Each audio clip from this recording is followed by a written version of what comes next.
اللہ تعالیٰ نے ارشاد فرمایا، اے ایمان والو، تم پر روزے فرض کیے گئے اسی طرح جس طرح تم سے پہلے لوگوں پر فرض کیے گئے تھے، تاکہ تم پرہیزگار ہو جاؤ، متقی ہو جاؤ، اللہ سے ڈرنے والے بن جاؤ، گناہوں سے بچنے والے، اپنی زندگی کو رب رسول کے احکامات کی روشنی میں گزارنے والے بن جاؤ۔ روزہ ایک پریکٹس ہے، ایک مجاہدہ ہے، ایک جدوجہد ہے۔ جدوجہد کس چیز کی؟ اللہ کی رضا کے مطابق اپنے آپ کو ڈھالنے کی جدوجہد۔ روزہ رک جانا حلال رزق کے سامنے پڑا ہے، حلال مشروب سامنے پڑا ہے، حلال رشتہ بیوی کا موجود ہے، لیکن ان سب چیزوں سے حالت روزے میں رکنا اللہ کی رضا کے لیے، اس کا نام روزہ ہے۔ تو صوم کا معنی رکنے کے ہیں، پرہیز کرنے کے ہیں، بچنے کے ہیں۔ ہر چیز موجود ہے لیکن اللہ کا حکم نہیں، تو لہٰذا کھا نہیں سکتے۔ تو رب تعالیٰ فرماتا ہے، جب جائز چیز ہے تو میری مرضی کے بغیر، میرے حکم کے نہیں کھا سکتا۔ تو نے رکنا ہے، تو حرام کیسے کھا لیتا ہے؟ جائز چیز کے لیے تجھے حکم ہے، میں کہوں تو کھائے گا، میں کہوں تو نہیں کھائے گا۔ میں نے حکم دے دیا جائز ہے، روٹی ہے، کھانا ہے، گوشت ہے، تیری فریج میں پڑا ہے، سارا تو با اختیار ہے، روح میں دانت بھی ہے، ہضم کرنے کا ہاضمہ بھی ہے، بھوک کی شدت بھی ہے، اور میری اجازت کے بغیر تو کھا سکتا نہیں ہے۔ روزہ رکھ لیا، تجھے حکم نہیں کہ تو کھائے۔ جب جائز چیز میری مرضی کے بغیر نہیں کھا سکتا تو ناجائز کیسے کھائے گا؟ میرے نبی پاک صلی اللہ تعالی علیہ وسلم نے اپنے خوبصورت الفاظ کے اندر اس مفہوم کو بیان فرمایا۔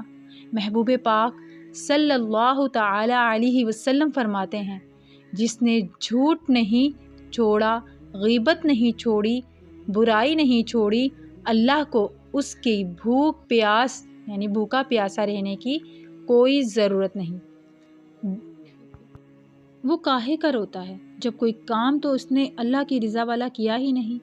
روزہ رکھ کے جاگ کر عبادت کی، روزہ رکھ کے جھوٹ بول رہا ہے، روزہ رکھ کے ناپ تول میں کمی کر رہا ہے، دھوکہ دے رہا ہے، رشوت لے رہا ہے، فراڈ کرنا، حرام کا مال اکٹھا کر کے کہتا ہے اس میں سے جو 10 نیکیاں بھی لے گا نا۔ ارے بھائی، جو کام اللہ نے تجھے کرنے کا حکم دیا تھا، جب تو وہ بجا ہی نہیں لایا تو مقصد روزہ ہی تو حاصل رہا۔ روزے کا مقصد یہ ہے کہ تو پرہیزگار ہو جا۔ میرے نبی پاک صلی اللہ تعالی علیہ وسلم کی بارگاہ عالی مرتبت میں 2 عورتیں آئیں۔ یہ چیزیں کھا لو کہنے لگی، محبوب ہم نے روزہ رکھا ہے۔ آپ صلی اللہ علیہ وسلم نے فرمایا یہ چیزیں کھا لو۔ فرمانے لگی محبوب صلی اللہ تعالی وسلم ہم نے روزہ رکھا ہوا ہے۔ فرمایا نہیں، تمہارا تو روزہ نہیں، حضور صلی اللہ علیہ وسلم رکھا ہوا ہے۔ روزہ سحری سے لے کر اب تک کچھ نہیں کھایا، شام تک بھی نہیں کھائیں گی۔ محبوب صلی اللہ تعالی علیہ وسلم نے فرمایا ذرا کہہ تو کرو، الٹی کرو۔ تو کہہ کی ان کے حلق سے خون بھی نکلا اور گوشت کے لوتھرے بھی نکلے، بوٹیاں گوشت کی وہ بھی نکلی۔ نبی پاک صلی اللہ تعالی علیہ وسلم نے فرمایا وہاں بیٹھ کے تم نے اپنے جاننے والوں کی غیبت نہیں کی، چغلی نہیں کھائی؟ خاموش ہو گئیں، گردنیں جھک گئیں۔ نبی پاک صلی اللہ تعالی علیہ وسلم نے فرمایا تم نے قرآن نہیں پڑھا کہ جو اپنے بھائی کی غیبت کرتا ہے وہ مردہ بھائی کا گوشت کھاتا ہے؟ استغفر اللہ۔ تو گوشت کھا کے بھی تمہارا روزہ رہ گیا؟ کس طرح کا روزہ ہے کہ سب روزہ رکھ کے نہ رکھنے والوں پر تنقید کر رہے ہیں، تراویحیں پڑھ کے نکلے ہیں تو کہتے ہیں میں اکیلا ہی نیک ہوں، باقی تو محلے میں کوئی پڑھتا ہی نہیں ہے، یہ کیسا میرا روزہ ہے؟ یہ تو روزہ رکھ کے تو اس کا مقصد تو روزے کا نہیں حاصل ہوا۔ روزے دار تو وہ ہے کہ روزہ رکھا ہوا ہے، کھانے پینے سے خود کو روکا ہے، کھانے پینے سے بھی روکا ہے، عمل زوجیت سے بھی روکا ہے، پھر وہ جھوٹ سے بھی رکا، غیبت سے بھی رکے، بد نگاہی سے بھی رکے، حرام کھانے سے بھی رکے، ساری چیزوں سے یہ بتلائیں کہ روزے کی حالت میں اپنی بیوی کے پاس جانا منع ہے، روزے کی حالت میں اپنی بیوی کے پاس بھی جانا منع ہے، تو غیر محرم کو دیکھنا جائز ہے؟ ہمارے ٹی وی ناچ گانا کیا جائے گا، شوال سے لے کر شبان تک دھما چوکڑیاں ہوں گی، رمضان آئے گا تو حدیثیں سنائی جائیں گی، رمضان آئے گا تو لوگوں کو قرآن پڑھ کر سنایا جائے گا۔ یہ مذہب باز نہیں ہے کہ کبیرہ مذہب سکھائیں گے، ایکٹر مذہب سکھائیں گے، یہ مذہب آج نہیں ہے، باز نہیں ہے کہ ایک گلاس کے اندر پہلے شراب پی لو، کہ ایک گلاس کے اندر پہلے شراب پی لو، پھر اسی گلاس میں رمضان آئے تو شہد بانٹنے شروع کر دو۔ یہ مذہب بانچ نہیں ہے، یہ میرے رسول صلی اللہ تعالی علیہ وسلم کا مذہب ہے۔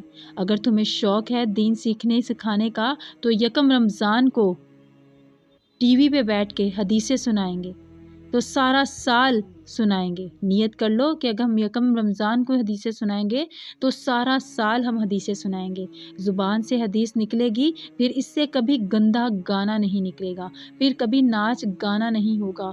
یہ کون سا مذہب ہے جو بیویاں سکھا رہی ہیں؟ یہ کون سا دین ہے جو عورتیں سکھا رہی ہیں؟ میرے رسول پاک صلی اللہ تعالیٰ علیہ وسلم کا وہ مذہب ہے کہ میرے اعلیٰ حضرت فاضل بریلوی رحمۃ اللہ تعالیٰ علیہ نے فرمایا، مرد کے لیے جائز نہیں کہ وہ عورت کی زبان سے میلاد بھی سنے، نعت بھی سنے۔ مرد کے لیے جائز نہیں، مرد کو مرد سکھائے گا، عورت سکھائے گی تو عورتوں کو سکھائے گی۔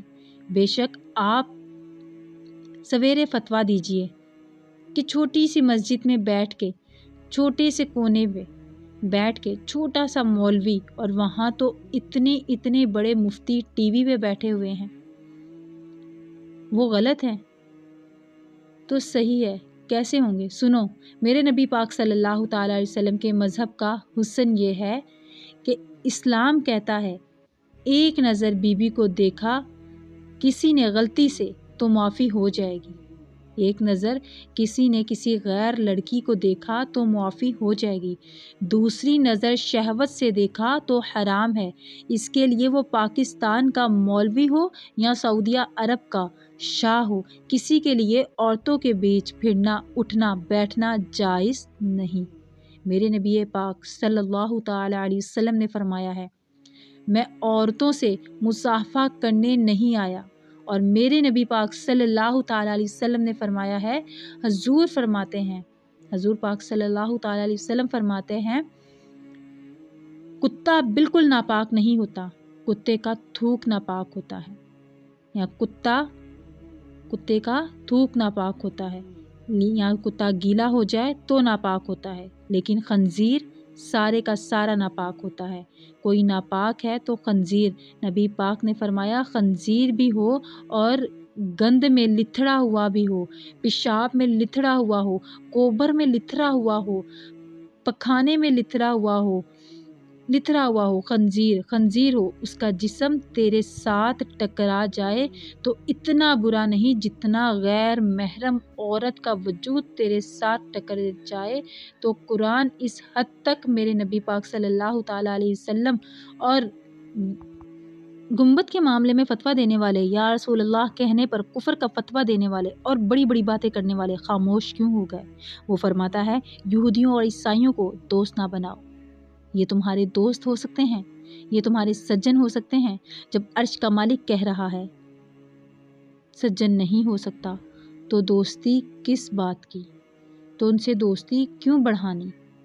یا رسول اللہ ہمارے سجن کون ہو سکتے ہیں؟ فرمایا، تمہارا دوست وہ ہو سکتا ہے جو محمد صلی اللہ تعالیٰ علیہ وسلم کا غلام ہو، جو محمد عربی کا غلامی کرنے والا ہو، جو رسول کی نوکری کرنے والا ہو، دوست وہ ہوگا۔ دوسرا دوست وہ ہو سکتا ہے، کوئی ایکٹر مذہب سکھانے والا دوست نہیں ہو سکتا، کوئی ایکٹر آپ لوگ کا دوست نہیں ہو سکتا، کوئی شخص بھی، کوئی بھی ایکٹر آپ کا دوست نہیں بن سکتا۔